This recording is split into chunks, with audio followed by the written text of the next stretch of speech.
right, let's get into it right now with none other than Nicole Flint, who is the Liberal-endorsed candidate for the seat of Boothby and the best option at the next election if you're voting in that seat. Lovely to see you, my friend.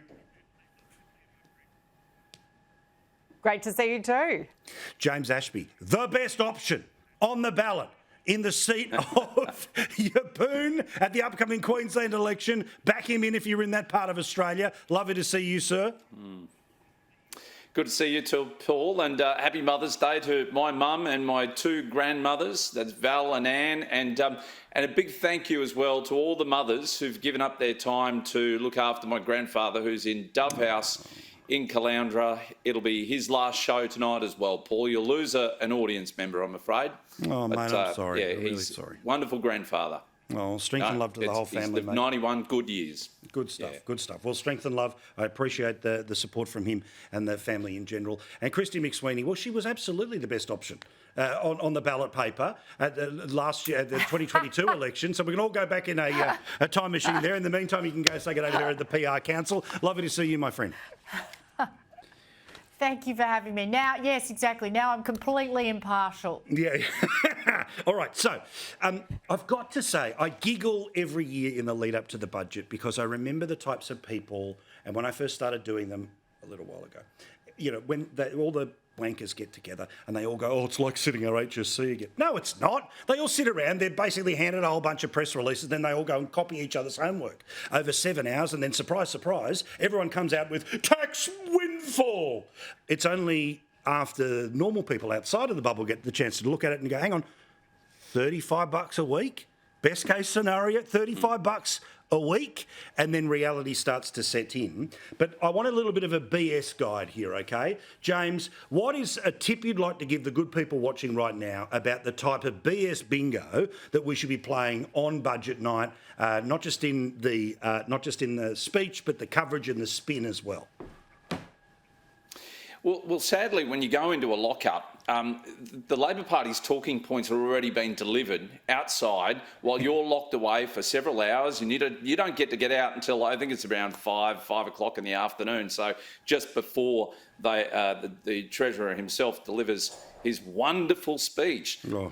Yes, it's only a few days later, but the problem is the media have reported all the glossy good stuff, and so it's hard then to cut through all that positive spin that the Labor Party just continue to dribble out every single day. Just they're so good at delivering. They should be salespeople. Peter Foster, eat your heart out. You should have been part of the Labor Party, not a con man on the Gold Coast.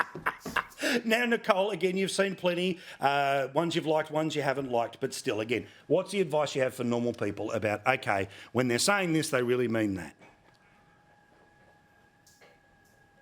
Paul, the clearest message I can send to all of our viewers at home tonight is that you might as well just ignore whatever Labor is saying. What you need to think about is, are you better off after this budget? And unfortunately, the Australian people won't be. So as Shadow Treasurer Angus Taylor has been out saying, you know, all week and particularly today, Labor's spending is growing faster than our economy. So things can't get better, inflation won't come down, and cost of living won't come down. And certainly power prices won't come down, and they've ruled out a cut to fuel excise. So I just encourage everyone at home, whatever spin comes out from Labor tomorrow and in the course of this week, just ask yourselves, are you better off? And I note that I'm wearing Labor red tonight because Labor has the budget and has the nation deeply in the red, and we have to get rid of them.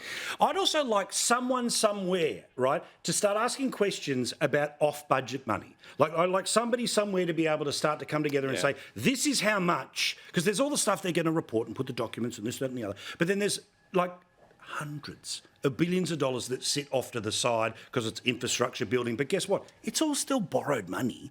It's just not money they have to own up to. But also, Christy, I just find infuriating when government turns around and says, we are delivering a $108 billion tax cut. Well, of course, that's just the overall number times the next 10 years. The reality is when they turn around and say, you will be $600 a year better off, divide it by 12 to get the months, divide by 52 to work out the weeks, and then you'll go, what? Look, the government will say cost of living relief, and they've flagged that there are cost of living relief.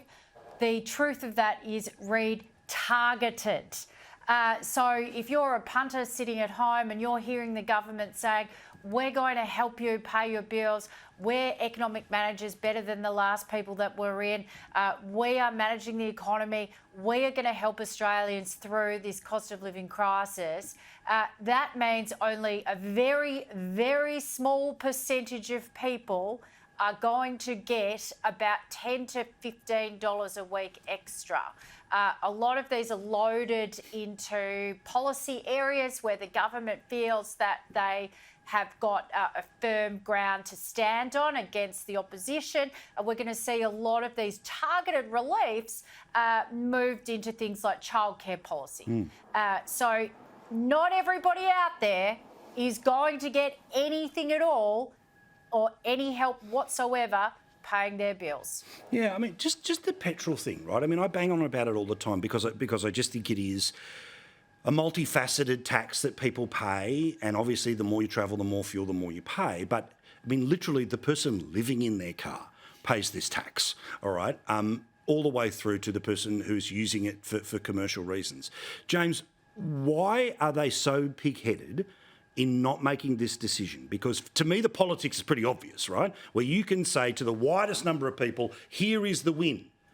Is it because if they've got a $10, $15 billion surplus that they need the fuel taxes to get to a surplus, and that's why they're not doing it? Because to me, it seems absolutely politically stupid not to deliver something that everyone would benefit from. Well, if they did discount it the way that Scott Morrison and the Coalition did those years ago, they would effectively lose about $12 billion a year if they took 22 cents off a litre. So it's about $1 billion a month that they'll sacrifice. Now, the problem is, though, these governments have a spending issue. They don't have a revenue collection issue because, on average, across this country, all governments collectively collect $2 billion worth of taxes every single day. 365 days a year, $2 billion a single day.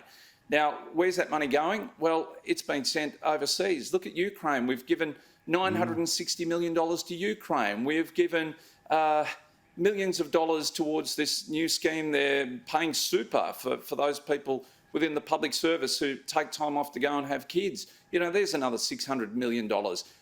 Everything we do, everything we hand money over to PNG, we want to go and build them new stadiums over there for their football teams. And it's just, the money isn't being spent correctly. So we don't have a revenue problem in this country. We've got a spending problem. And if we get that spending pared back, we can actually cut the taxes that we are charging every single person in this country. And, you know, the cost of living matter.